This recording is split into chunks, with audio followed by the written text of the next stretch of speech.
Do you know Rosello Lopes, one of the earliest Brazilian Bitcoin miners? You know his story? His wife was kidnapped, ransomed for Bitcoin, and one of the ways in which she managed to reveal to him during a sort of hostage negotiation call was because she looked out of her window and she saw a number. That number ended up coinciding with the water tower of that region, and it was in Sao Paulo. He was in Florianopolis. She was kidnapped in Florianopolis. This is all public information, by the way, because Netflix approached them to try to tell the story. It was that one thing of like, okay, we've got this one number to go on. What could it be? So they went through utility companies and, you know, water towers, all that stuff. Eventually found out who she was.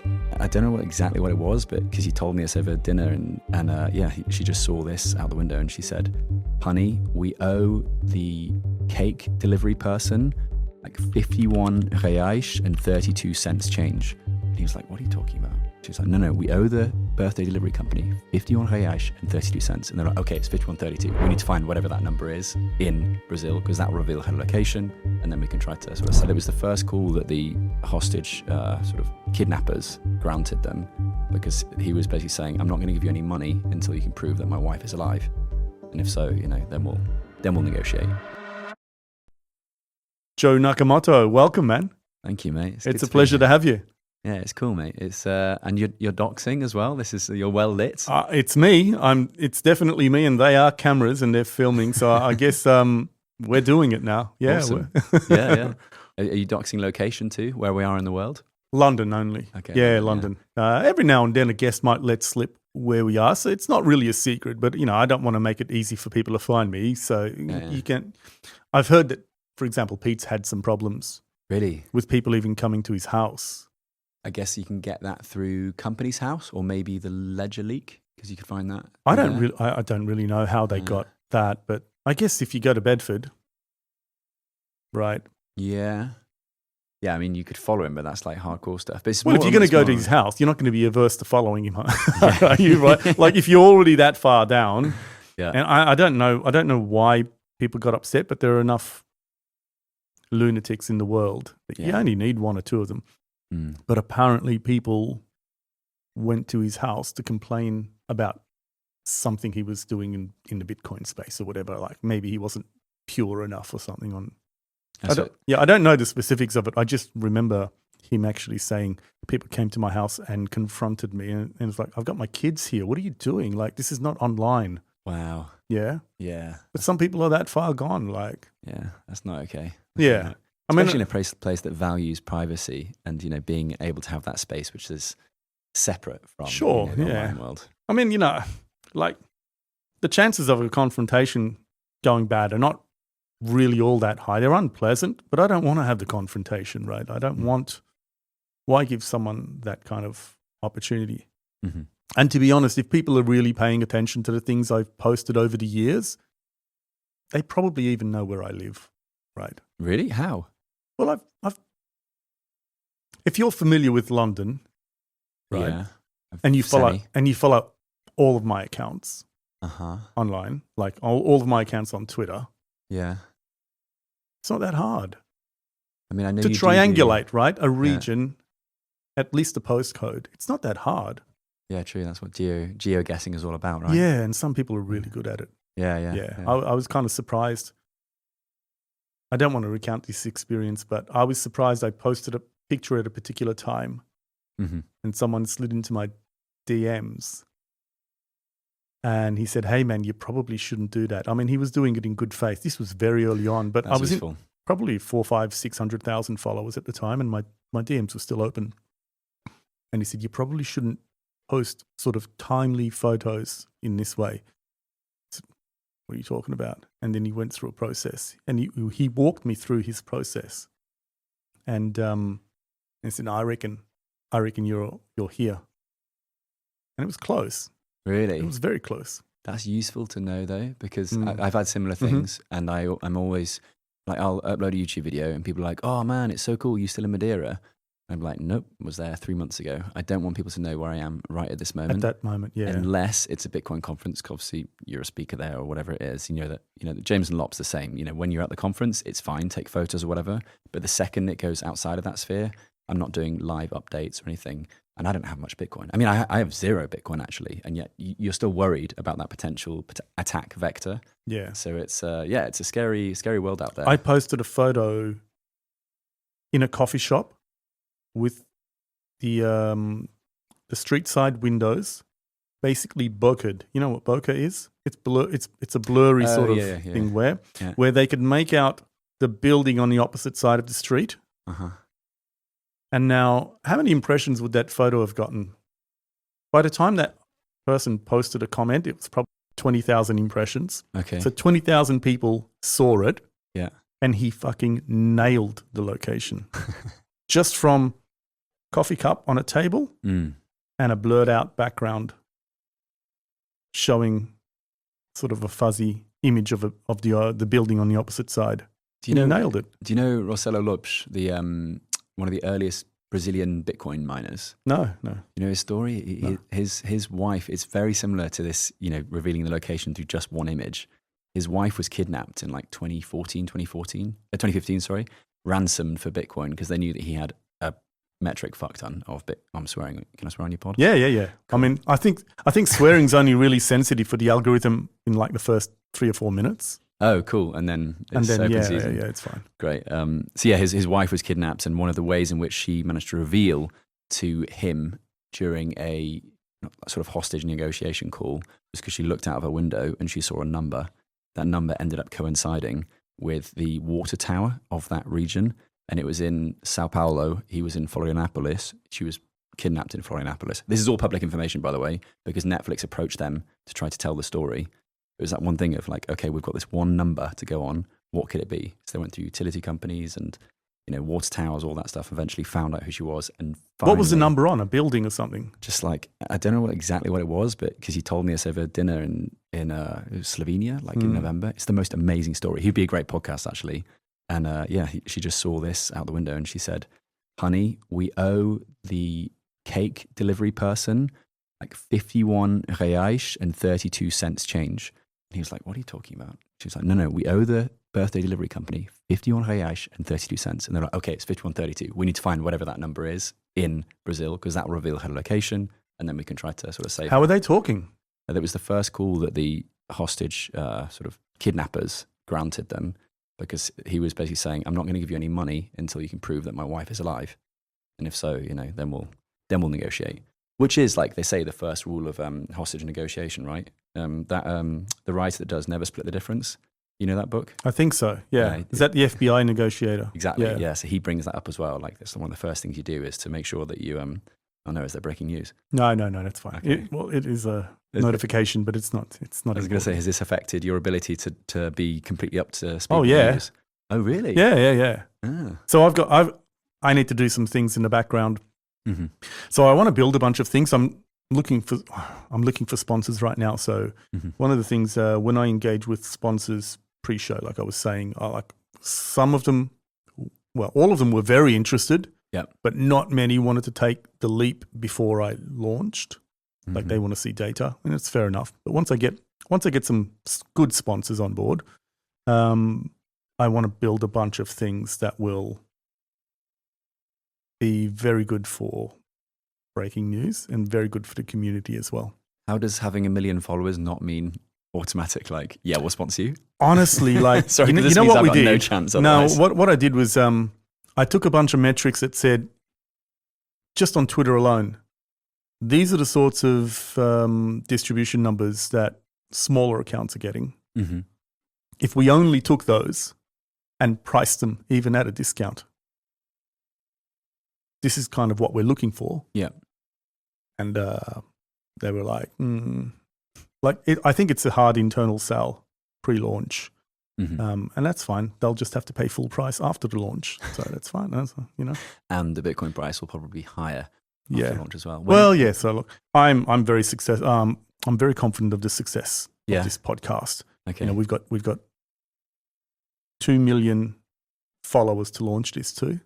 And I've got a bunch of marketing strategies that I'm building on that I can't really talk about right now. Okay. That I'm pretty sure the people who get on board, like within the next 1 or 2, 3 months of launching, they're going to get extremely good value within 6 months. But like I don't do the hard sell. I tell people, I say, look, this is really good value.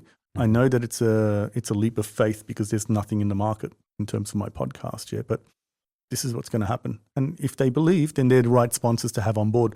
And if they don't, then they're not. So we're happy with what we're doing, and we can go for a long time without sponsors too. Nice, So like quite a long time. You're going to fill that void of the podcasting. I don't know that there is a void. Do you think there's a void? I think there are a lot of people doing a really good job, and like Walker's doing a great job.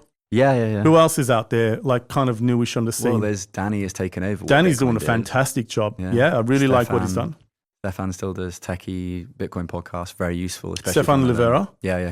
I mean, but he's been going for a while, right? Yeah, but you know what I mean? Like that idea that because Peter left, and let's be honest, everyone in Bitcoin was listening to not every episode of Peter's, but pretty much most of them, right? Yeah, and then sure. Since he's gone, there's sort of this. No, he still is a great presence in Bitcoin, and he will still do great interviews in Bitcoin. It's just that, like, he's not going to continue talking about the same things over and over again, right? There has, you know what I mean? Like we are. I mean, well, it's all new to me. It's novel to me. No, that's not what I meant by that. I mean, like we, like podcasters, but you're about to join. So. Sure, yeah, but what we're doing is like, I'll be talking about other things. Yeah. So, if you're following and you just want Bitcoin, you're going to be disappointed, right? Because I'm going to be talking about Bitcoin and other things that are interesting, and I don't want to lay out that plan fully. You'll just have to watch and see. And if you like it, follow along. I'd love you to. But I'm interested in other things. The podcast is called Archie. It's not called Bitcoin Archive, right? But it's Bitcoin we're talking about. Like, we're here for Bitcoin. And there are a bunch of other things that we're also interested in. So I interviewed a guy who's a Bitcoiner on autonomous AI agents using Bitcoin to make payments. Yeah, It's fucking fascinating stuff. And then in addition to that, we spoke about artificial intelligence in general, right? So, there's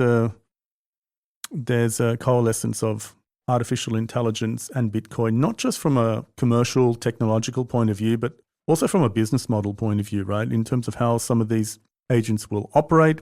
There's the Bitcoin mining aspect, where Bitcoin miners are also operating in the compute space for AI. And it's, along with Bitcoin, just the most fascinating technological advancement that's going to reshape society, I think. And it's doing it faster than Bitcoin, to be honest. Like, AI is going to change society. It already is. People don't realize it. It's going to change society much faster than Bitcoin, unless we have a total collapse of the monetary order, which I don't write off as a possibility, right, in the next 5 years. But I think AI is going to hit society imminently in a significantly profound way. And people who've long thought that they were immune to technological change undermining their ability to earn a living and sustain themselves, sustain their own prosperity, are going to be slapped in the face by reality, a new reality that they just thought. Because I think a lot of people are waking up to the false promise of university education. Okay. Which I'm a big believer in higher education, but that it would underwrite their prosperity. I think that was a big lie sold to them. And this is going to compound that misfortune, I think. Yeah? Yeah, I think but so. Surely you need higher education to be able to understand the things that separate us from the AI. Because, I mean... Higher education is distinct from... So it's been historically higher education synonymous with university education. Yeah. I guess we can call higher education as further education. That's the way I think about it, as the lifelong pursuit of knowledge, right? So I think that is extremely valuable. I don't think you need to pay an institution tens of thousands of pounds and go into debt for that anymore, because corporate institutions can't guarantee you employment as a result of your pursuit of an education at university level. But university isn't just the pursuit of knowledge, and also like the pursuit of knowledge now is, any AI agent can outcompete the smartest people in the world on the pursuit of knowledge. So university steps in as this place where you can develop critical thinking skills. You can do the things that AI perhaps can't do as well in this epoch of AI development. I have no idea what 20 years out of AI development looks like, but I know that currently, I mean, the AI tools we do have firstly, they can be quite flawed sometimes. And I'm sure you found yourself in troubling or challenging situations because of this sometimes. I know that I have, presenting figures and things and be like, whoa, that's not right. It's lied to me effectively. And then the other thing is the empathy, the critical thinking, and the actual creativity. Like AI is creative, sure, but it's never very original. Like it's very good at creating a Studio Ghibli recreation or an Action Man thing. But when it comes to has AI ever been like, whoa, that's awesome? Like that's actually generally very cool. Yeah, absolutely. Really? Yes, absolutely. Tell me what you're prompting or what you're doing to create that? Because I'm always a bit like, meh. Useful, sure, but like creative? I'll get into that in a second, but you mentioned acquiring critical thinking skills. Yeah. You can do that outside of university. Yeah, you can do that by arguing with people online productively. You can. No. I mean, you added the word productively, and I was like, I don't mean shit posting and whatnot, but there are discussion forums, there are niche communities. I mean, you look at the progress someone like Dylan Leclerc has made, and where he is right now. He started on the Twitter timeline. It wasn't all he did, I'm sure, and I'm sure that he took advice, he did private study and all of that, but he did that in an unstructured environment, but with personal initiative and agency, and imposed some structure on his own ambitions, right? Yeah, sure. So I think that's a very viable path for a lot of people, especially in areas like coding, software development, that sort of thing. There's still quite a lot of gatekeeping in the corporate world that requires a university education to get a foot in the door. I'm not saying don't get educated. I'm saying don't rely on that to assure you of a living. I agree. Yeah. And I say that as someone who went to university, got a business degree in order to get a job at a big bank, and then sort of found that a disappointing pathway, right? That's what I'm saying. So in terms of how I'm using it, all of the critiques that you've made and other people make about AI at this point, I kind of agree with. I have learned to develop an intuition about when to double check it, when to doubt it. Yeah. But it is still... So that's a skill, another skill that you don't learn at university just yet either. Yeah, but that's right. I got it from trying to solve my own problems. Yeah. And so having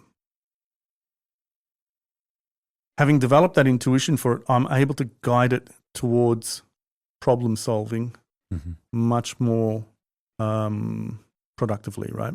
And it's still the best place for me to start whenever I'm approaching a new problem. So if I have a question, if I want to summarize something, a new topic, anything, any problem, I will go to AI first. I will get a good overview. It's really good at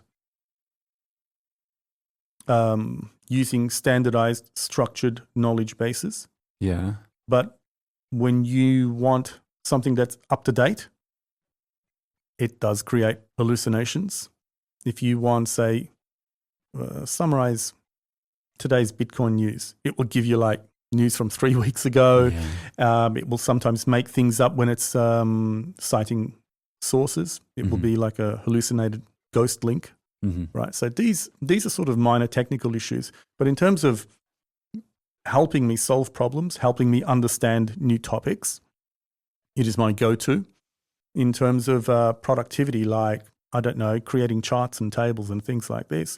So when I was posting sort of ETF updates, when it was huge news, I was doing all my charts through AI. So I was just taking screen scrapes of data, putting it in there, and then prompting it in a way to then deliver what I wanted. But I knew what I wanted, right? So, I mean, it helps that I have that educational background, and I've got the work experience as well. Yeah, go ahead. I'm not going to sneeze. No, go ahead, go. we can edit all this. That's all right. No, it's all good. We'll just leave I just didn't want to like sneeze into like a very high quality microphone, Oh, that's all right. We'll leave this in now. We'll call it Sneezy Joe. Yeah. Sneezy Joe Nakamoto. Alter ego, Ruin the podcast. Yeah. God damn it. So, and then from there, I've recently become, so it does a pretty good job of coding.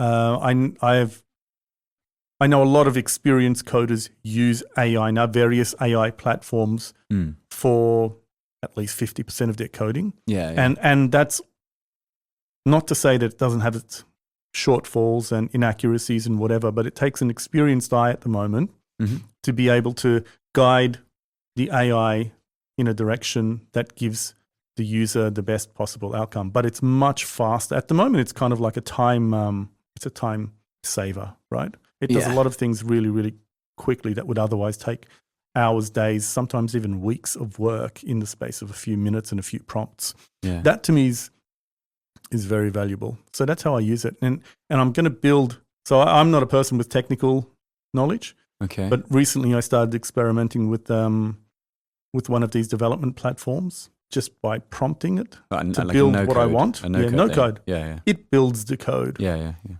And I was playing around with it a couple of weeks ago, just over an hour, just to see what the process would like, how close to the market can get.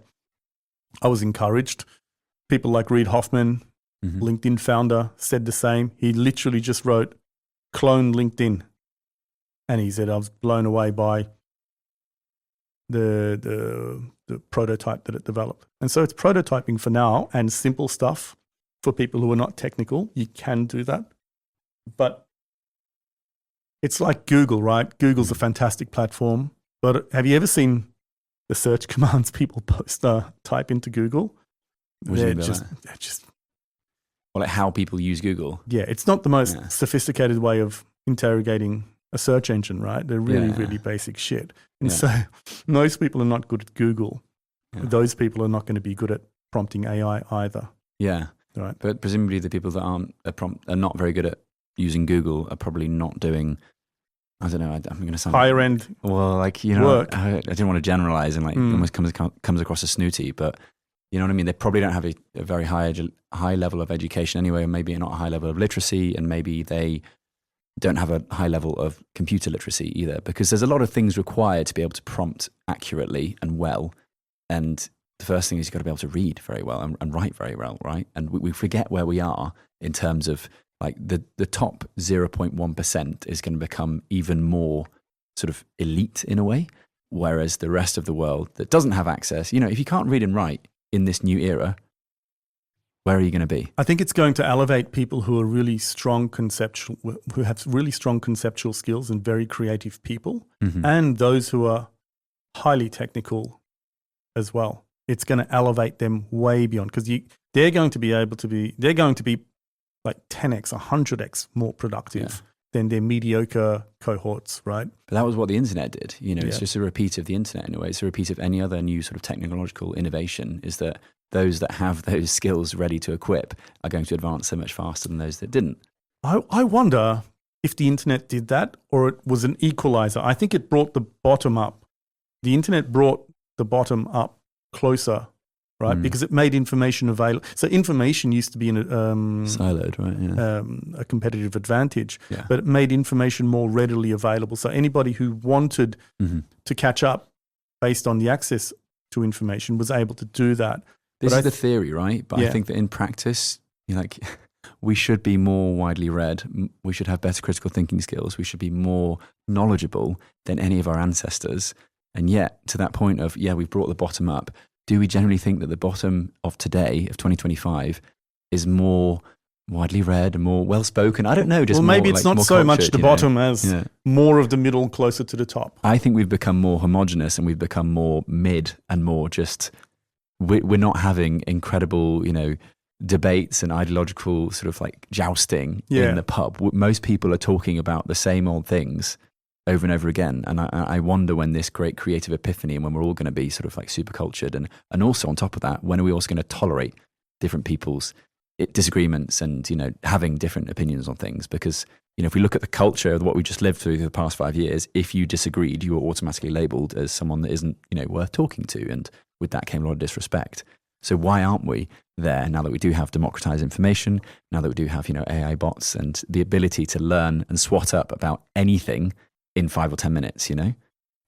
I wonder if there was a golden age of internet adoption where that was becoming more the case. And then social media platforms and corporate and government interests started enacting programs to,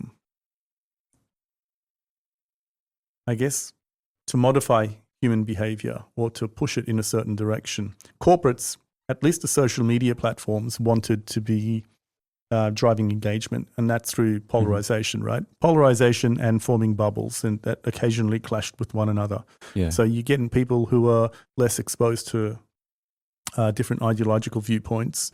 And then when they did clash with one another, also when they were exposed to one another, they clashed. Yeah. And so people developed an inability to tolerate different opinions as a result of that. And then I also think there's probably surreptitious influence operations as well. You think so? I'm certain of it. Like we know, for example, that the US government went to great lengths to plant the seeds in Cuba, for example, with like the Cuban Twitter, right? Which was... What's this? This is news. Well, you don't know that. No. Come on. The Cuban Twitter? What? Yeah. They tried to, they seeded a Cuban Twitter platform, right? It's not associated with Twitter, but the equivalent. Okay. And ostensibly it was to, just for social interaction, like sports and whatever, all the rest of that. But then what would happen is in a time of crisis, it would sort of amplify certain viewpoints. Yeah. This is like Cambridge Analytica stuff. Yeah, to sow discord. Cambridge Analytics more or less used Facebook's advertising platform and algorithm to manipulate public opinion, to target certain users in certain demographics and seats. Yeah. But then to sway elections. Yeah, that's right. So that's what they did. When was the Cuba thing? I was in Cuba like 3 years ago. I'm trying to remember.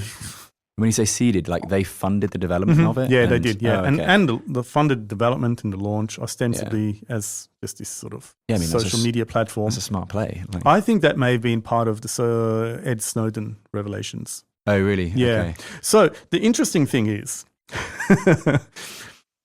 Snowden revealed quite a lot to me because in the lead up, probably the 10 years before that, there always used to be stories planted I suspect they were planted always about the Chinese hacking Yahoo, the Chinese hacking Gmail, the Chinese hacking all sorts of, public information. The information of public users, right? So and then in all this time, they were literally collecting, not the Chinese, the Americans, the American intelligence service were literally collecting everything. Mm-hmm. And so why were they trying to heighten awareness about Chinese hacks if they were even happening? Like, if China has my data, or the United States or the United Kingdom government has my data, who was able to hurt me more?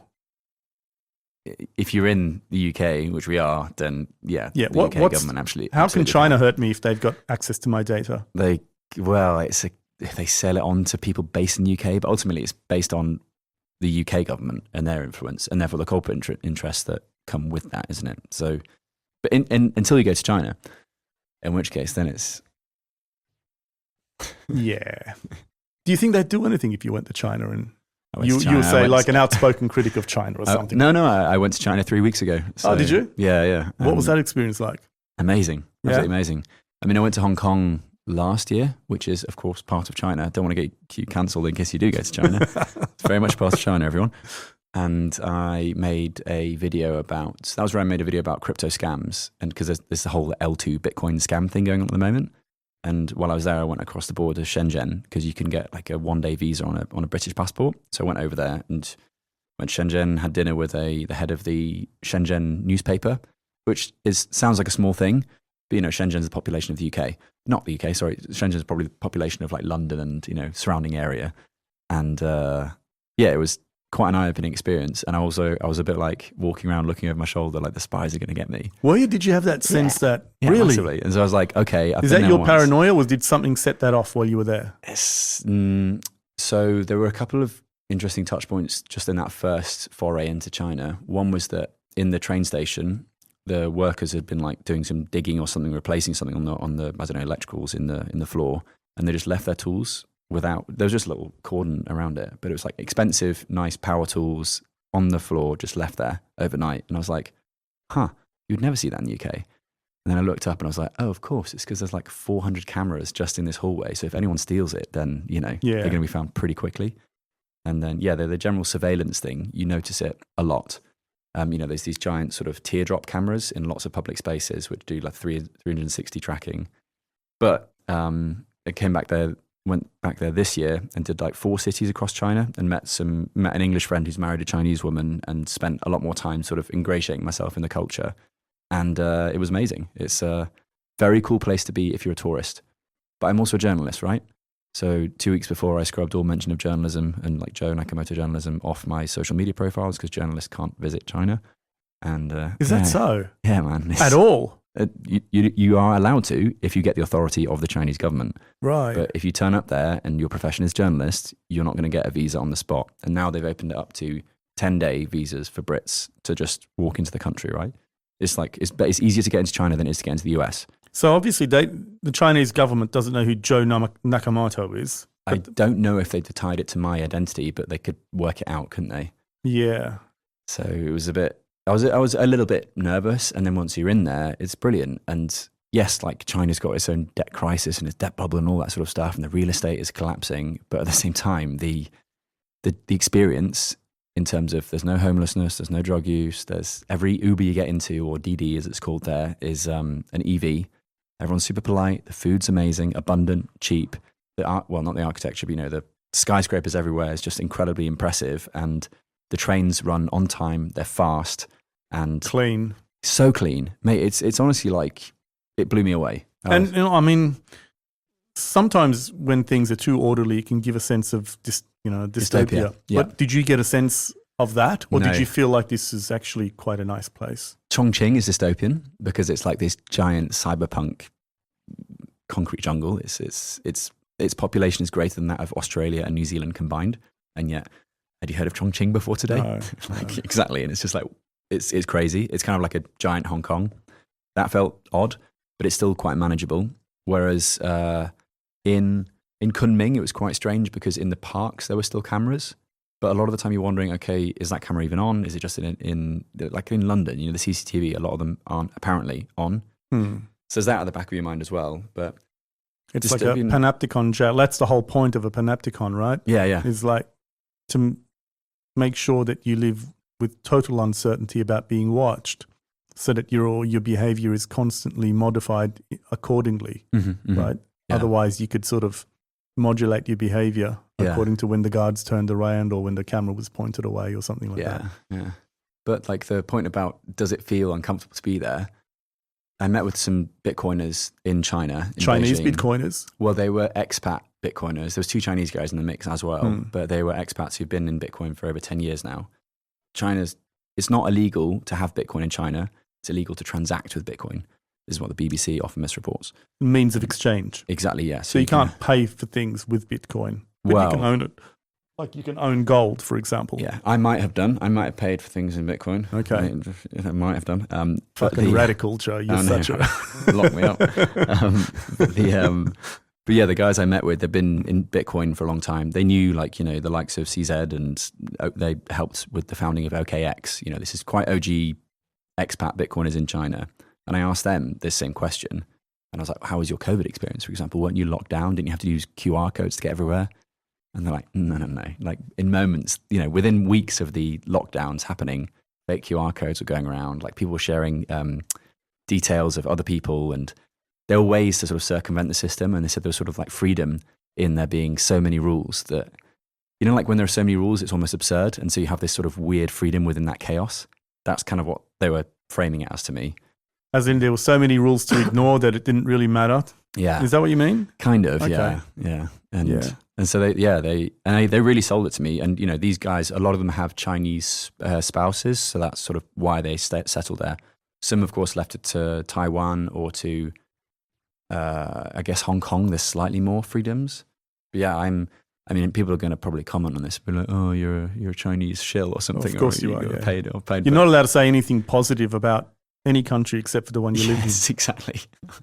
Which I struggle to with the UK. But yeah, I even got engaged in China. So yeah. Congratulations. Thank you. Really? Yeah. Did you intend to get engaged there? I wanted to get engaged in Sri Lanka. Yeah. But I had food poisoning, and then we went to China afterwards. Wow, that's going to follow you forever now. You're a Chinese spook. Apparently, I read today that Bernie Sanders apparently honeymooned in the former Soviet, the USSR. Really? And forever he's been fighting. Oh well, it's not only for that reason that he's been fighting off claims that he's a communist. Was it in like Croatia or something? I don't know. It probably is like nice Czech beach. Republic. Yeah, I don't know for all I care. He was like in a bar in Prague, and we now went he's to a Prague, spook. and now. So. Well, congratulations, man. That's fantastic. I think I've met your fiance, Sophie. I'm trying to remember where it was. It might have been in Prague or something. Yes, or Switzerland, possibly. We met the first time. Yeah. In Lugano about 3 years ago, wasn't it? Yeah. I remember that. Okay. Yeah, that was a weird, funny introduction. That was Don't know how much we can say about that. We can't say much about that. Now we're Swiss spooks. I mean, I'm really into spy novels, right? Like it's one of the it's the genre that got me into reading fiction. I never used to read fiction until I started getting into Le Carré and Graham Greene and all the rest of that. Nice. You read James Bond's as well? No, not that. But and that's how I discovered Somerset Maugham, who's my favourite author. Okay. I haven't read all of his stuff, but the stuff Not I've read read a of single his, book by them, so I'll have to check it out. Yeah. I love his style. His prose is just beautiful. Like, yeah, I aspire to write as well as he does. Oh, cool. So it's like his writing is Somerset Maugham. Maugham. Maugham. Okay, Maugham. Cool. There's someone shouting me. I hope I'm saying it correctly and proclaiming him my favourite author, and I don't know how to say his name, but Somerset Maugham. Yeah. He wrote one novel, because he was an ex-spy as well. Mm-hmm. One novel that's sort of like a collection of spy stories. Mm-hmm. But then, of course, most of his other work is just like, literature, right? Okay, yeah. So he's I wouldn't say he's like Scott Fitzgerald, okay, but similar kind of way, but British and better. No, I absolutely love his writing. And how do we get into that? Yeah, so that's how I got into it. And that lake, Lake Lugano. Oh, yeah. That'd be a good place for a spy novel, wouldn't it? Well, yeah, especially and there's another lake that sort of crosses borders as well. So Switzerland in general. Yeah, it's Como that crosses borders, yeah. Switzerland in general is a very good location for spy novels. Yeah. Because, of the multinationalities, the languages, the borders and all that sort of stuff. And during the Cold War, that was, there were a lot of things happening there. Vienna especially. Yeah, I wanted to be a spy when I was a kid. Did you really? Yeah, but I think I'm too tall. Is the issue? No. There are different types of spies. You can be a tall spy. You can. Why didn't they tell me this? You can be. There are different types of spies. There are those people who are like covert and surreptitiously sort of blend into environments. Yeah, that's the whole thing, right? You've got to be able to be lost in a crowd at a moment's notice, sort of thing. Yeah, but drop the paper bag and then just blend in. But there are different types of spies. There are very charismatic spies, and those types are almost suspected of being spies, right? But their whole purpose is to draw attention and kind of be like a social butterfly. Oh, I see. And to make the contacts and then to hand them over to sort of handlers in the back end. Okay. But their role is to be active and, I'd do better at that. What do you think? What do you think most ambassadors are? They're all spies. Yeah, right. I mean, they are, right? But at least informants. Yeah, but they don't do the spy work, right? Yeah, they're not undercover. But most diplomatic missions have some kind of. Yeah. No, it's true. I mean, that's why I sort of stumbled into journalism more, because there are elements of like that spycraft. Yeah, and you can kid yourself into being like, yeah, what I'm doing is also important and relevant to being a spy. It's obviously not. Did you see the revelations about the USAID stuff?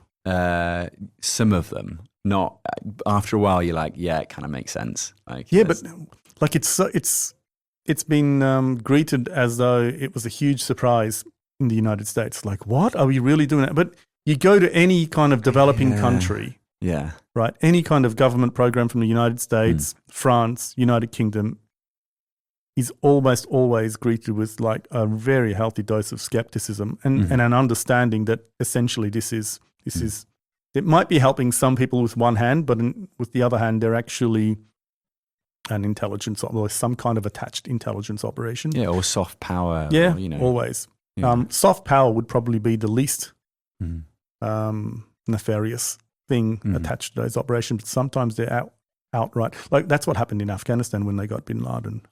Yeah? Well, yeah, it was under the guise of... Well, when they assassinated him? Yeah, so they had a long operation, sort of like a vaccine operation, but the vaccine operation was, the campaign, was an operation to obtain DNA samples from the entire village population to see if they can match that with known samples of the bin Laden family. Right, okay. Right, so... Yeah. And so like a lot of people who worked in that field were absolutely outraged when that came to light. So that was the PSYOP. The psychological operation was the vaccine. Yeah. The actual real motive was to get bin Laden. And quite often, like a lot of those operations have these attached intelligence aims as well. So it's like, fuck, that kind of undermines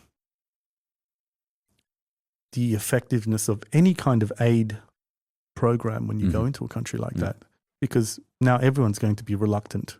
And when you're trying to affect a really good aim, like, I don't know, measles vaccinations or whatever it is, and it's like, people aren't going to take their children, right? And so they're trying to get the Prime Minister, actually. But one of my favourite psyops was the one in the Cold War. You probably know it. The one where the Russian ship has sunk like off the coast of California, and the US want to go and retrieve it. Do you know this one? No. And so they create this enormous campaign to cover up for the fact that so the Russians don't know their ship has sunk there, and the US don't want to alert the Russians to the fact that they know the ship has sunk there, nor that they're trying to retrieve it. They're trying to retrieve it to understand what that ship secrets it could possess. So they end up doing a nationwide broadcast with, do you know Howard Hughes? You know the famous, I know, I know. That's the entrepreneur guy, pilot thing. And all exactly. That. So he's part of this campain. So the FBI enlists him as part of this. I don't know if it's the FBI or CIA, whichever one. Maybe it's both, actually. Maybe it was such a big thing. They get him on this TV campaign to be like, he's going to build the world's biggest ship that can now hold fighter jets, and but it's like a totally ridiculous ship that's a dual hull, like kind of like a giant catamaran. And in the middle of it is this crane that gets sort of stuck into the water. The idea that they're going to retrieve. They're going to use that to retrieve the ship. Yeah. But the idea was that Howard Hughes was presenting this incredible ship to the US to be like, oh, we're such a strong, powerful nation. When in reality, this trip out to sea was to actually retrieve the ship. They do retrieve some of the ship, but then on the way up, it gets sort of chopped in half. And then, then years and years later, the Russians eventually realized that this entire national campaign was to cover up for the fact that they were actually trying to retrieve their lost ship. And I mean, if you were an American and you sort of made the claim that that's what was happening, you'd be labeled a kook. You'd probably be institutionalized and whatever, right? Yeah. But I kind of like, notwithstanding the obvious sort of tinfoil hat brigade, that everything's a conspiracy, right? But I kind of like the creeping cynicism or skepticism towards believing authorities in the West. Because I think compared to, let's say, people from, former Soviet states, we're so naive. Like there's still a large chunk of the population who has blind trust and belief in government authorities to tell them what is true, and especially the media as well. Like people still sit down at 6 o'clock and watch the news. They still do that. Yeah. I haven't done that in... My parents still do. I don't know, 18, 20 years or something. I haven't done that. You've been checked out for a while. I've been checked out for a long time. I've been checked out. But yet you make news content, which I find fascinating. No, I don't. Well, it's Bitcoin news content. No, I let's be honest about what I do. I don't make news. Yeah. I curate. Well, you make curate. Yeah, and so I guess one of the things that I do, the reason my account became so popular is because I created a one-stop shop for people to come to my account, scroll down and see exactly what happened for the last day or two or since the last time you scrolled my account, right? Yeah. And so that's what I do. I don't do original reporting. I do some original kind of high-level bullshit sort of chart posts and whatever, but it's not intended to be deep. It's meant to be... I post it for it to be a point of discussion, and sometimes it's a little bit of a rev up for people who are feeling a bit low on sort of enthusiasm or whatever it is. But I'm not a journalist. I don't pretend to be a journalist, and I don't do journalism. You do. right? You do original reporting. Yeah, you go to locations and you tell people, hey, Bitcoin adoption here is not really what everyone's saying it is. I've tried, I've experienced it, whatever. Whereas I don't do that. So we need to make the distinction between the two, I think. Curation Versus journalism. Origination. I think origination deserves a lot more respect because you're literally doing the work, boots on the ground. It's laborious, it's time consuming. It requires a different level of skill as well. And so I think that deserves a different level of respect as well. And it's not very existent there is 80% of people are doing this, 20% are doing that. And of the 80%, there's like a few like that have risen to the top, like yourself. And then there's a lot of people that are like, just copycatting. I would say there's like 95% are simply copying one or two accounts. Or at least the style of those accounts as well. That's cringe. Yeah. Dude, it's so like, it's happening there. Yeah, that's, I'll tell you some stuff offline, but it's, it's so fucking cringe. It's so cringe. Like, mute and block, man. Mute and block.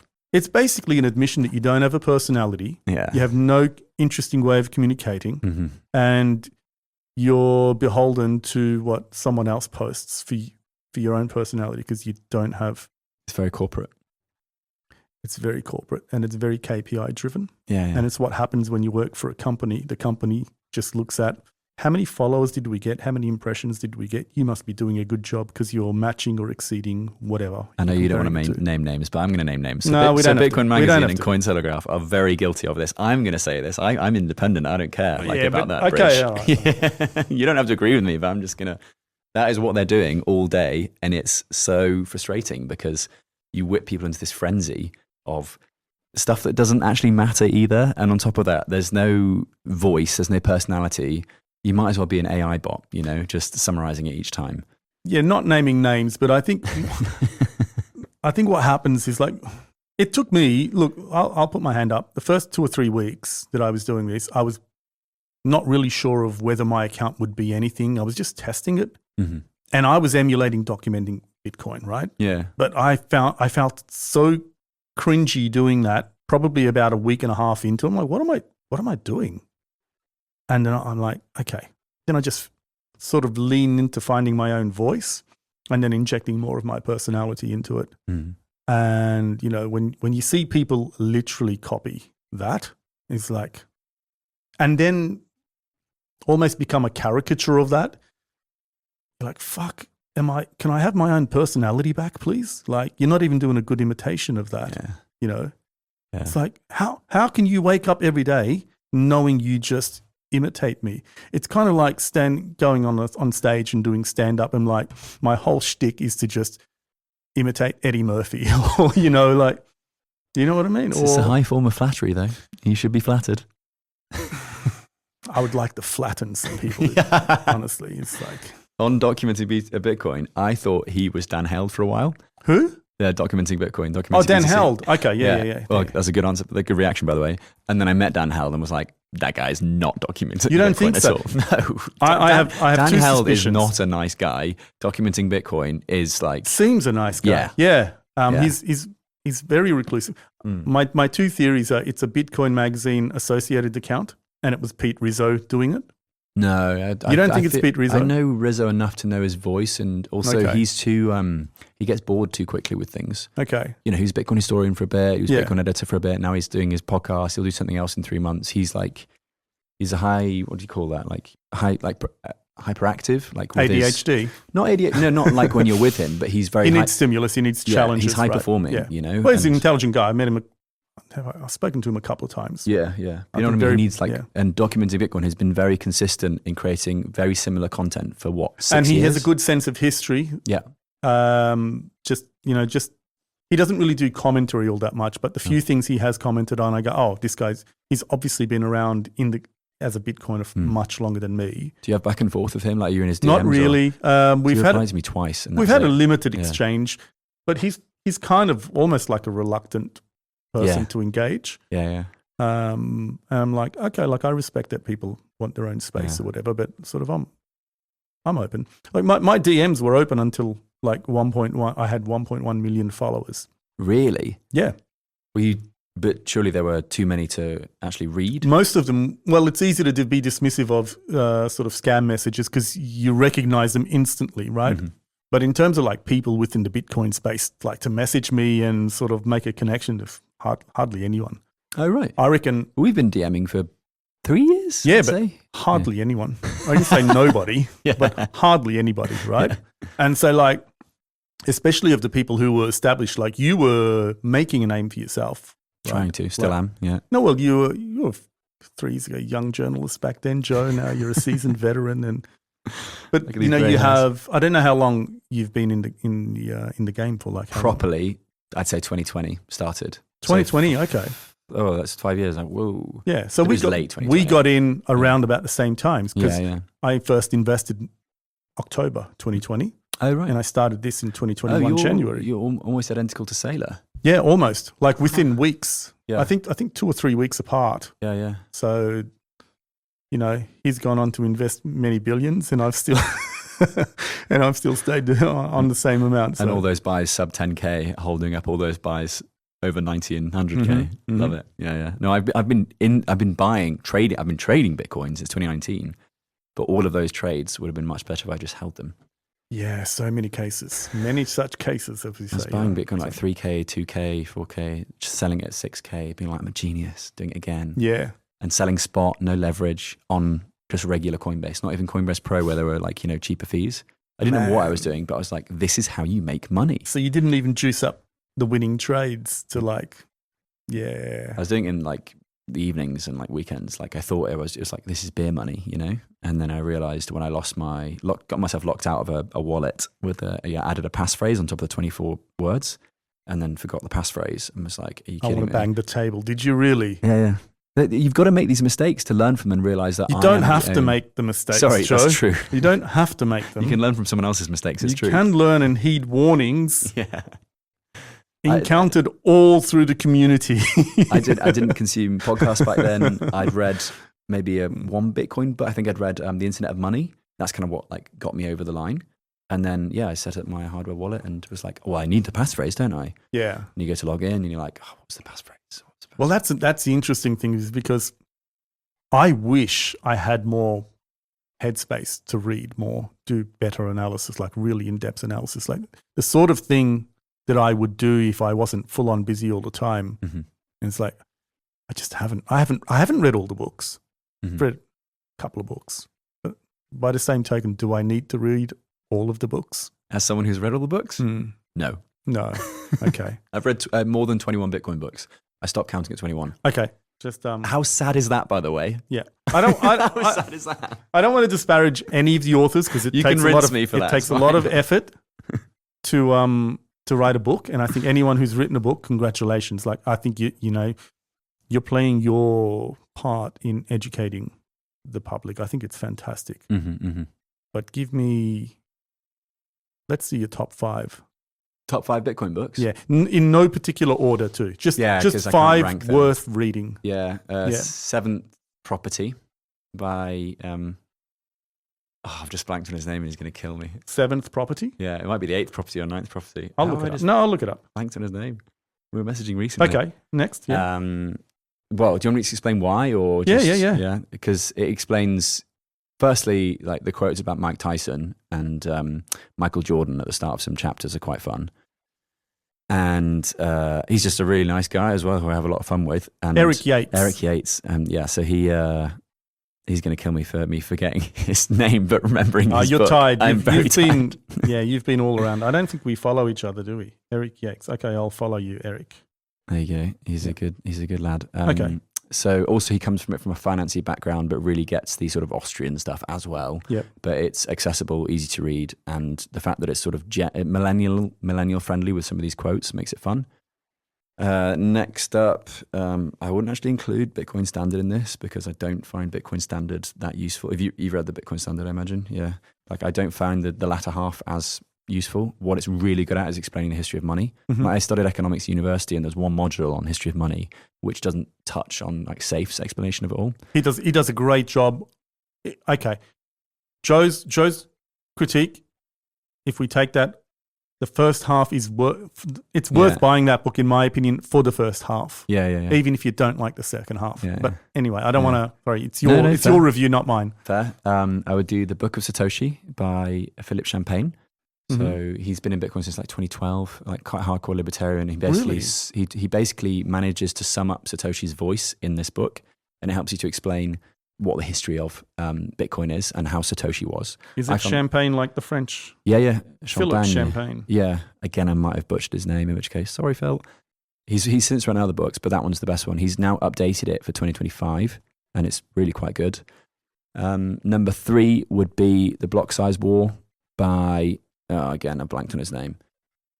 John, can't remember his second name. This is just incredible podcast content that's right. now. No, John you're Beer, right. Jonathan Beer. Yeah. There you go, got it.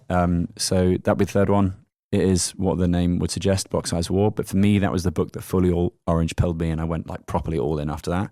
Because when you understand how close Bitcoin got to being not killed, but No, I think it would have been killed, because I think that was an existential issue. Mm-hmm. As soon as you adjust the block size upwards, that's basically you're setting a central bank standard then, because let's have another meeting to expand it later on, and another meeting and another meeting. Yeah. Right? Yeah, that's true.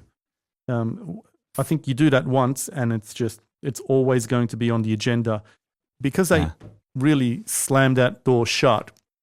Yeah, I think at least for 10, 15 years. At the very least. Right? I don't know, man. Like tides can turn, and they can turn, but I just think that there's such an entrenched social, cultural value around the block size remaining what it is, that it would have to lead to some kind of dysfunction at some point. Yeah. But I just think by the time Bitcoin usage becomes so high and block size demand so high and expensive, that probably people are going to start thinking more about like the whole security budget thing, and they're like, well, why do we want to undermine that? Yeah. Right. Yeah. And so, and by then I'm hoping L2s will be well developed enough that the transaction limit, per second is not really going to be an issue. The throughput won't be an issue. Perhaps that's wishful thinking. Yeah. What do you think about that? Yeah. I mean, we look at the mempool now and it's completely empty, and I had no idea it would be as empty as it is right now. After ordinals? Yeah, man. I mean, and runes and everything else. And does that mean that people aren't transacting as much? I think that people weren't transacting that much in the first place. Does that mean we really needed that soft fork, in 2017? I don't know. I don't know. I wish I'd lived through it, and that would have been useful to experience. But here we are in 2025, and we've already got scaling solutions. Lightning works pretty well, but people aren't using on-chain other than to send to cold storage and then just hodl, right? I tried to send some money to a Lightning wallet the other day. Yeah. Didn't go through. Which one? Which wallet? Satoshi. Wallet of Satoshi. Oh, well, that's a company, so that's their issue. It's not a Bitcoin issue. They are running a custodial wallet. You could probably DM them and sort it. Okay, so you're saying that's a wallet issue, not a Lightning issue? No. Why not? Because Wallet Satoshi is a centralized, because it's not KYC, but it's a centralized custodial service. Which one should I have used?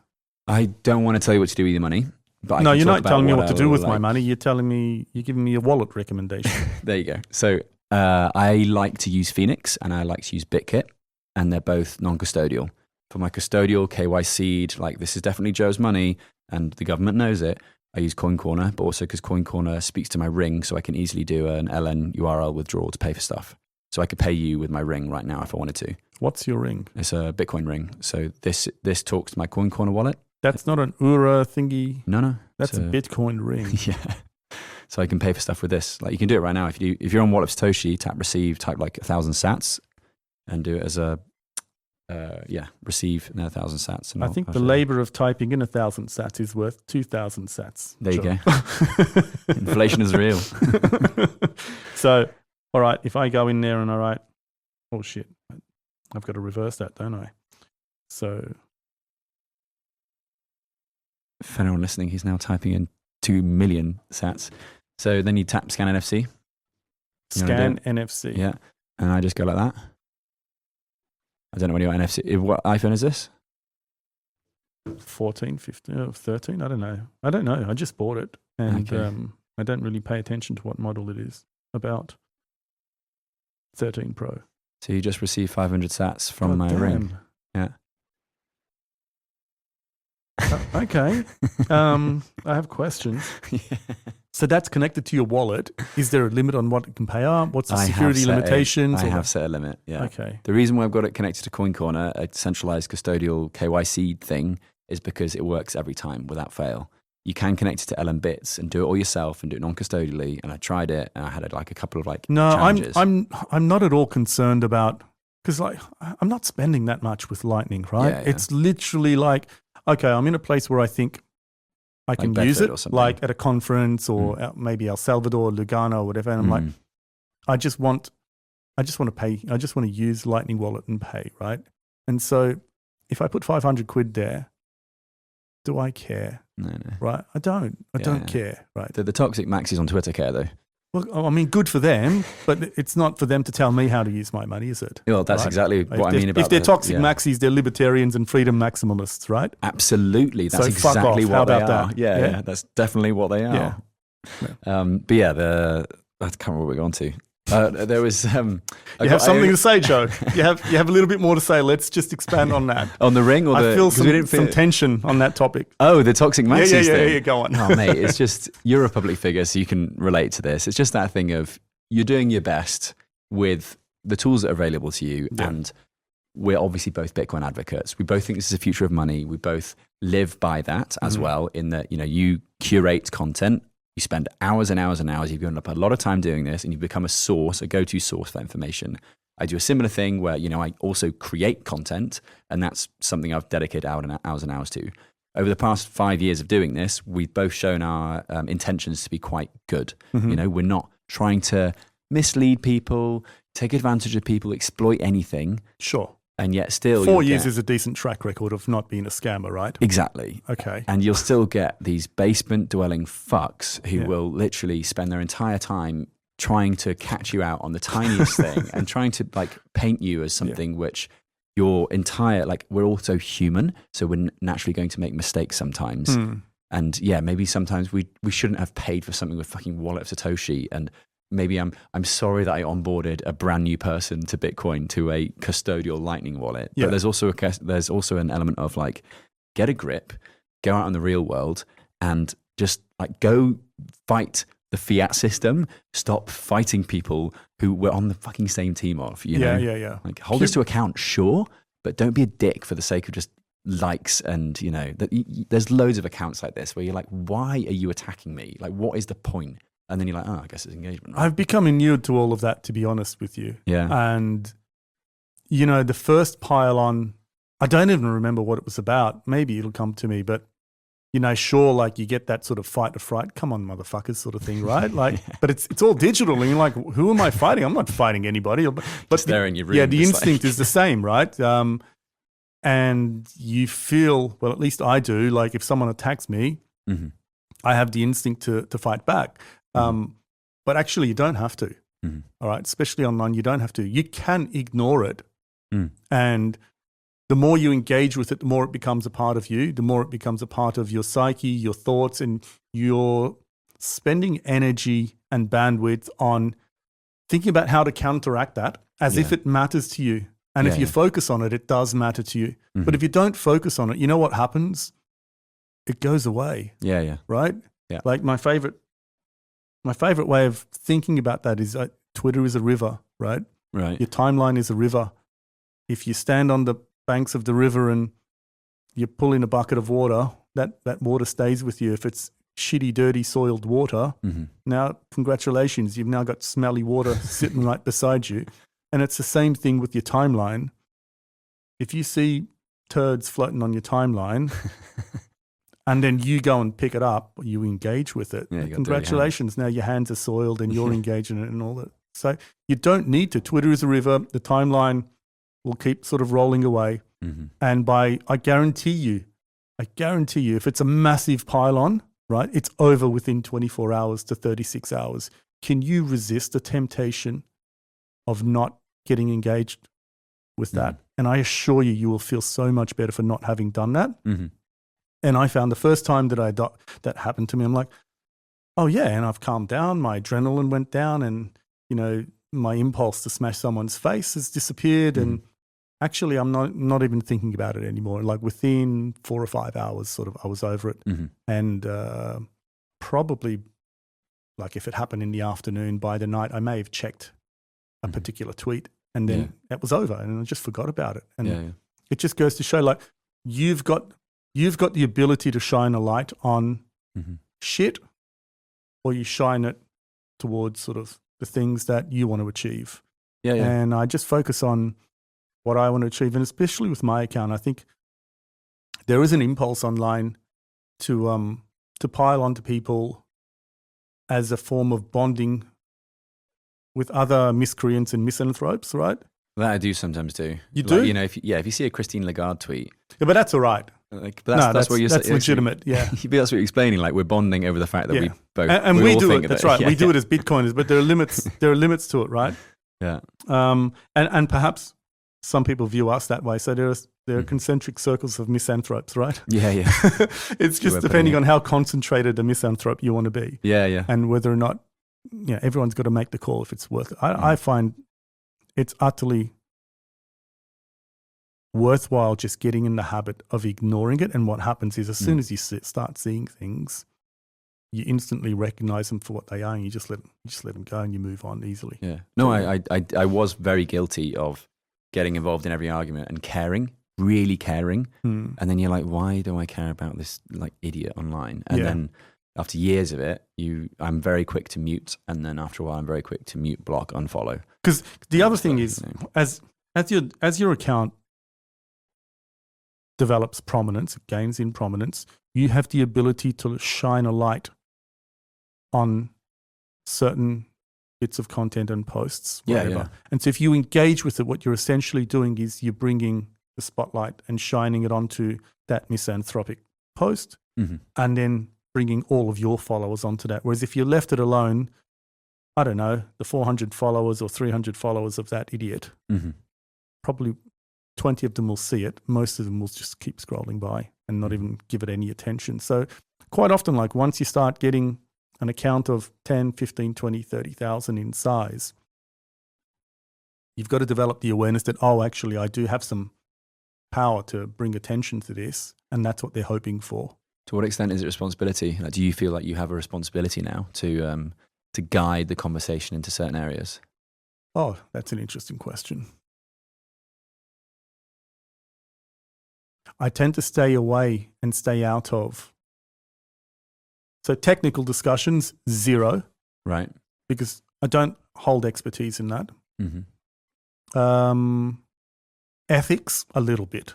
Okay. I don't tend to, but I think there are quite a lot of people who already do a really good job of that, and they don't need Bitcoin archive, in there either, right? But there are some things much more around sentiment. Okay. Right. So I find when markets are dipping, checker, aren't you? Yeah. When markets are dumping, I'm much more inclined to post things that give people encouragement, not like bulltard stuff, which I can be a bulltard. I am a bulltard, not I can be. I am a bulltard. I'm constantly bullish, right? Yeah. And so that's why I don't give trading advice or whatever. But if I see like, hey, we're almost at the bottom here of this correction, I'll post something, or I might post something a little bit, not philosophical, but encouraging. And a lot of people have said to me, like, you really helped me hold in the last, and I'm like, that's a nice message to receive. I didn't realize I was doing that, right? But I guess some people are kind of looking for that direction. They're looking for bag therapy, Yeah, and look, they want to hold. It's not like the guy wanted to sell and then I came on the scene, he saw my tweet, and you saved my bag, sort of thing. But they want to hold. They want to, but then the temptation when it is going down and you're not used to it, like, because there has been a new cycle of people, right, coming in. So it is true that those tweets can influence their decisions. And there is a culture around what hodling means, right? And I think accounts like mine can reinforce what that culture of hodling means, and to keep perspective. Because when fear is heightened, people have an instinct of seeking shelter, and part of that is to sell, get out, whatever. But there are a lot of people who don't need to sell, but they might be inclined to sell because of the fear. Yeah. So that maybe they can hold for 4, 5, 6, 7 years, but they might be thinking, I should sell. And it's like, listen, are you a trader? No. We don't know if this is the bottom. If you're not a trader and you haven't honed your skills to pick market bottoms here and there, or to manage your risk down and up and down the cycle, well, then just hold and just see it through. And that's the easiest thing to do. It's the lowest risk way of accumulating wealth. Okay. And so my messaging is around that rather than to tell people what to do. It's more like, I remember when the market was looking really shaky. Yeah, I did put messages out there about make sure you're liquid, make sure you can pay your bills, make sure you can do all of that. Right, okay. If you're still nervous, sell until you feel comfortable, because there is such a thing as holding too much Bitcoin. And it's when your mental health is suffering, right? And some people can hold 120%, 150%, 300% of their wealth. Guilty. Yeah, and they can, because they can rely on their job. They can pay their bills. No, they're just psychopaths. Yeah, that too. But a lot of people can't do that. Yeah. And so, and if you're relying on an acute movement in the short term, then you need to sell. Yeah. Get out of that position, because you don't know what the market is going to do. If you're relying on a market move to pay bills, put food on the table, you need to sell and get out and find a better means of making money in a more conventional way. And that's fine. Find a job. Work is an honorable way to earn a living. With your labor, right? And too many people have, I think, in this space have forgotten that, because there's a lot of easy money to make. Yeah. It is a good thing to work for money, as long as you have a plan at some point to do something that's a little more higher leverage to your ideas and whatnot, right? And then you can invest in Bitcoin, and Bitcoin can do some of that growing for you. But I think there's a mentality creeping into the space of fiat money, fiat jobs. Yeah. So, hey, listen. Yeah. Work means you're of service to society, and it gives you a sense of purpose, gives you a sense of self-worth, puts food on the table in a reliable way. You build skills. You might get a sense of belonging from your workplace. Like, all of these things are worthwhile that we shouldn't lose sight of, and we shouldn't disparage people who do work for a living. And it's easy for that to creep into our culture, because we kind of make heroes out of people who are early investors who've become fantastically wealthy. And many of us have similar aspirations for ourselves over perhaps, 4, 8, 12 years, that we lose sight of. Actually, we do live in a society, right? And our parents worked. Were they losers? No, right? Our brothers and sisters work, aunts and aunties, all that sort of thing. So did I say aunts and aunties? Aunts and uncles, right? Went a bit Caribbean there. Yeah. Two points on that. One, the best OGs I know are ones that are still working. Really? Despite being... So Adam Back still works? Yeah, man. Right? So he's got a tweet as well. That's a full-time job. And then, I hung out with the Winklevoss, I had a 20-minute conversation with them on a football pitch. That's hanging out, yeah. With the Winklevoss, and I then spoke to their camera crew, and they are still working very long days, and they're still, because they get a sense of purpose from it, and that's important. And lots of OGs in Latin America and the Caribbean who I've hung out with, they are still working and still doing something meaningful, as well as being very early to Bitcoin and very rich. And the second thing was about, the question is sort of, do you feel that sense of responsibility? And I think you're answering by saying, in the areas that I have experience in, I do feel that sense of responsibility. But when it comes to stuff I don't have experience in, if I don't have expertise in it, I stay out of it. I stay out of political battles. Yeah, right. Because quite often I don't feel strongly one way or the other. The ordinal stuff, I just stayed out of it, probably because I lean more towards the totally permissionless. We just had that discussion earlier with Alex, and I couldn't make a distinction because there were full-on maxis, freedom maxis on both sides. Yeah. And I'm like, so how were they? What was dividing them, and why? Why were some people totally permissionless, and other people saying, I'm a monetary maximalist, get this shit off the chain? So, and I can't really see, because Jack seemingly leans towards being a freedom maximalist. But perhaps he only sees it, Bitcoin fulfilling that through being a monetary maximalist, whereas other people are sort of a more broadly freedom maximalist, permissionless, anything goes, let the market decide sort of thing, with the ordinals stuff. And I'm like, okay, I probably lean more towards that, but not enough. I didn't feel passionately enough to wade into the discussion.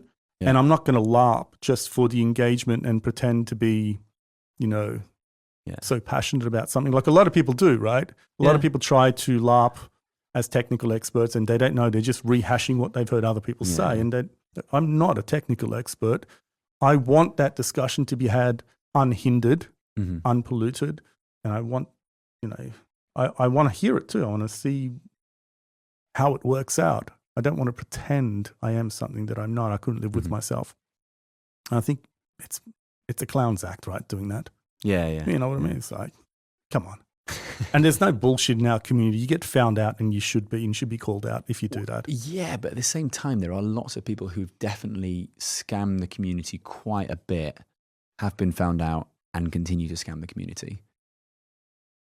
Go on. You can think of people immediately, no? Like, come on. Like the Udis of this world, they are still making a shit ton of money by being bad actors and by, they play it off as being trolls or clowns or wizards, whatever you want to call it, that they're actively being clowns in the real world online. And not misleading, but no, it is misleading. Like, selling something which doesn't exist and creating a narrative around it. And I think that's very scammy. And yet, honestly, a lot of people... I don't know the guy. I've had very little interaction with him. Yeah. I followed him probably for the first 3 years. I don't follow him anymore. No, I don't really. Because you saw him 40 years? Just loaded the gun and gave it to you there. I was pretty open-minded for about 3 years. You're being very diplomatic on this podcast, but you're going to end up having to have opinions on certain things, and I look forward to you being like, I'm just not like short of opinions. I think I've given you plenty. Look, I don't have a problem with him in the way that a lot of people do. He was just one example, by the way. I don't like. I really don't. But having said that, I'm not. So I was quite open to hearing more from him in the first 3 years, and I think, I'm forgetting an important thing. He was posting something, and I said, "Hang on a minute, but didn't you support such and such?" I can't even remember the exact quote, and so I was. Like, how do you reconcile your position on this? Which I think it was his support for Luna. That's right. Oh yeah. Well, it wasn't really support, was it? It was I don't know. What was he doing?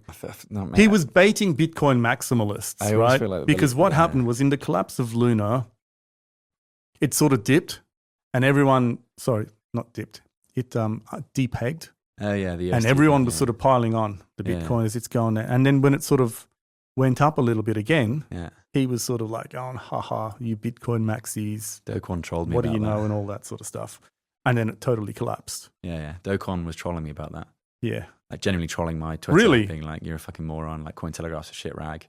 And I was like, you're depegging, fella. Like, whatever that means, He's such an iconic scammer. Yeah, it's amazing, right? Really. He gave us some really good quotes throughout that, didn't he? Yeah, he did. Your size is not size. Steady lads. Steady lads. Steady lads is iconic, mate. It's honestly, up there with 1 watt, isn't it? The Sam Bankman Fried tweet. Yeah, that's right. Yeah, that was. It's so good. You know what? As a scammer, I prefer Do Kwon. Yeah. I thought he was a cooler scammer. He was There's your soundbite for this interview. I really thought, I mean, we're comparing two scammers, right? Mm-hmm. SBF is absolutely irredeemable. So is Do Kwon. Well, Michael Lewis tried to redeem somewhat. Yeah. They're both irredeemable, right? Yeah. And both scummy, but steady lads, man. Yeah. Steady lads compared to what? Your size, not size. That was retarded, right? So I was like, yeah. the hell was that? You could just... And that cucumber photo, I've made a point to post that as often as possible every time there's some news about him. Good. And that cucumber photo, the sort of... On the beanbags. The democratic sort of funneling of funds, of customer funds, as it turns out. All that sort of stuff. Whereas I think Do Kwon's steady lads and your size is not size is kind of like, you know. The poor trolling as well. He's like trolling people for being poor. Yeah, but that's right. Yeah. That's right. I'm not making a hero out of him, but I just thought that imminently more quotable. Yeah, true. And true. Forever so. I've got a better example, by the way, than Udi, as in like being like someone that came into the space, tried to scam, and it was just like the most, that one just came to mind immediately. The one is Kruger, someone that exploded onto the scene, got loads and loads of followers. I don't follow that guy, yeah. Okay, so I muted him quite early on, and then suddenly you see people, you know it's bad when you see people taking screenshots of tweets from people that you've muted, because this is often how you actually end up getting that news, because it has to go out of that immediate like disagreement thing. See, here's the thing. I stay away from all of that. No, but you like the river analogy. You see, like your river is clean because you muted it, and it's not because I'm aloof. Sorry, I can be aloof, but it's not because I'm being aloof towards the community. I'm deeply engaged with it, but I just don't. I'm like, if there's something of value, I'll get engaged. Otherwise, I'm like this. I'm just going to get stuck in the mire. I've got work to do. I've got shit to do. And I'm in agreement there. It's more like, you know, the river is clear, clean, and you've kept it that way, and you've made an effort to keep it clean. And suddenly, someone is like chucking shit from like the other riverbank or something, and you're like, why is this here? And that's when you know, oh, it's because that stream over there is just a sea of shit. Yeah. And that's when you know stuff is blown up, because you've muted that person, you've blocked them, whatever it is, and you're still seeing screenshots from an account you follow of that discussion. So what's the summary of his? I don't know the ins and outs, but I just knew that he was blowing up quite quickly. Suddenly he's being invited on stages at conferences, this kind of thing. The usual sort of like Bitcoin influencer play, do lots of price tweets, do lots of like pump my bag tweets, and then do a couple of controversial takes, get a huge audience, and then you build your podcast, you build your like newsletter stuff, you start monetizing that. Like, it's just like, I don't like it at all. It's very easy come, easy go. But anyway, this guy ends up creating a meme coin, ends up doing loads of stuff. Did he? Yeah, does a load of stuff. What, in earnest, or was he like just, what, as a joke, or? I don't know the ins and outs of it. I just know that the screenshots entering my feed is for me to be like, my intuition was right there. This guy was a scammer, and he's like, you know, cultivated this Bitcoin only crowd, and suddenly he's doing Sol stuff and meme coin stuff. I don't know if he created a meme coin, by the way. I might have misspoken. There's something to do with the meme coin that he's done. I don't give a fuck about it, but it's just another one of those examples of someone that comes in and realizes this Bitcoin community is absolutely wicked when it's on your side, and you can monetize that, you can cultivate it, you can use it to your advantage, right? So why don't I do that? You know, and then once you got it, I wonder if I'm going to get any kind of accusations now that I'm starting a podcast, because along with the spook ones. Well, all those spy novels, Archie. I don't really care about that. It's fun. It's fun. I mean, if they knew the person that I was, and I guess, you know, if they're patient enough over many years, they'll get to know who I am.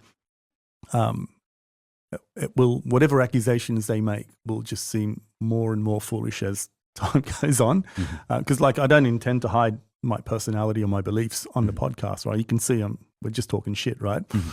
But I think I would say that the only person who's been more reluctant or slow to do anything with his account of significance is probably, what's his name, Documenting Bitcoin.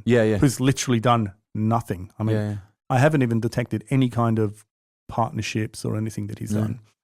Whereas I have accepted partnerships in the early days, right? Couple of wallet companies, some one or two payment. It's just like paid tweets in there, but they're all either marked or very obviously in that kind of promotional language. Do you know Bitcoin Meme Hub? Oh yeah, he works with almost yeah. But like, there's a few accounts like that. I mean, like, I met RDBTC. You might have met him in Switzerland as well. RDBTC. Yeah, he's a nice guy. He now watermarks his memes, which is quite funny. Oh, okay. Yeah. Well, some people are really shameless about stealing memes. Yeah. I mean, I will spend half an hour on a chart or something, and you know what? I don't mind the smaller accounts doing it. It's when bigger accounts who should know better. And they post the exact same thing. They rip the photo and rip the tweet. Like, there is a particular Bitcoin sort of growing Bitcoin account media company. Vivek. Oh, sorry, I have something in my throat there. Yeah. No, it's not them. Oh, really? It's someone else. Mute and block. There are a bunch of people who are like, they're fairly well liked. Okay. They literally scraped my tweets and my images that I created Mm-hmm. and reposted it. I'm like, do you think I'm not going to see that? And what do you think how do you think I'm going to receive that? What if you mute and block them so they can't? Well, I did, but no, they've all got alts set up, and Yeah. that's what they all do. Like they set up alts, and they put notifications on so they see everything. Yeah. I don't care as long as they see the message that they've been blocked, and there's a little bit of friction for them to toggle accounts. I don't really care. Like I'm not trying to stop people. Mm-hmm. I wish they would stop themselves, and just come up, generate your own ideas, your own style. Even if we're just posting the same shit, I don't even care. Just write in your own voice, in your own personality, right? Even just drop that image into, chat or Grok and say, make this slightly different. Just do the courtesy of pretending that you haven't copied it, I don't think they even have the brain cells to realize you can do that. Oh, really? Yeah, they don't. Madness. It's not hard to grow an account.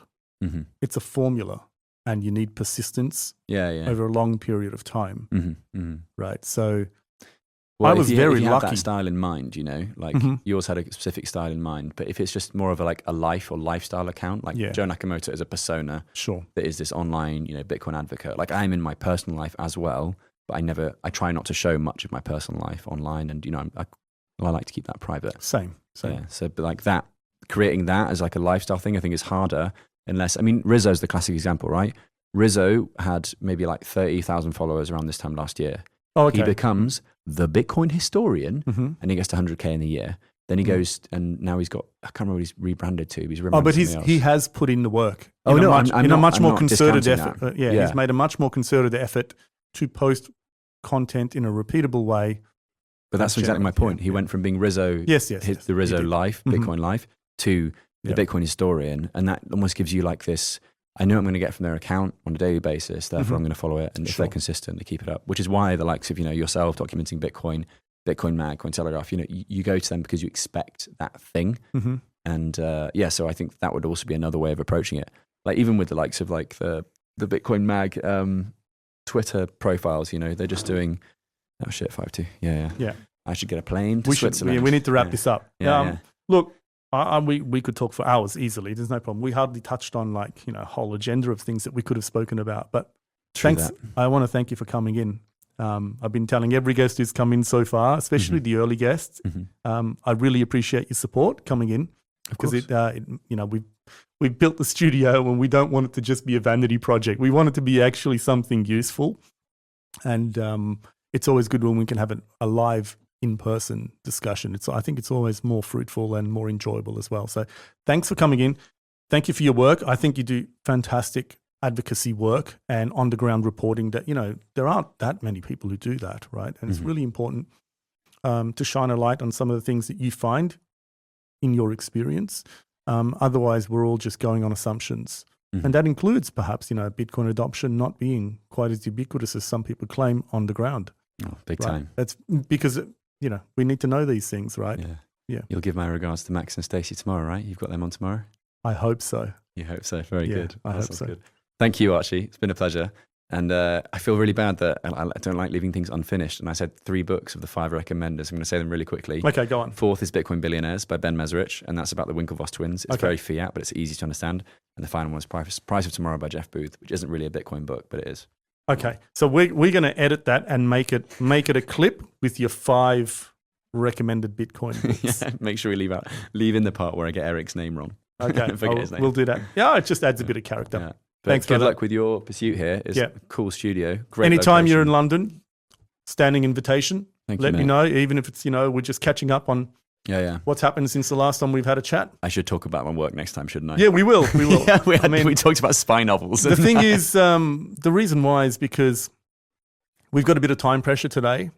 I'm not salesy either. I would never I'd rather just have a nice chat. Be like, oh no shit, I do stuff in the Bitcoin space I should talk about and use your platform to elevate that, and I didn't. No, but I'm more than happy to do that. I think you do worthwhile work. But the thing is, I didn't want to discuss things with time pressure.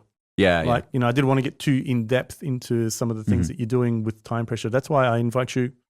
Please come back anytime. Thanks, mate. And we'll get in depth. And I'm more than happy to give you a shout out about the work that you're doing and raise the profile of that as well. Thanks, mate. Appreciate it. I'll keep slipping those little exclusives in there as well. I'll try my best to ignore them as well. Yeah. Okay, thanks, buddy. Appreciate it.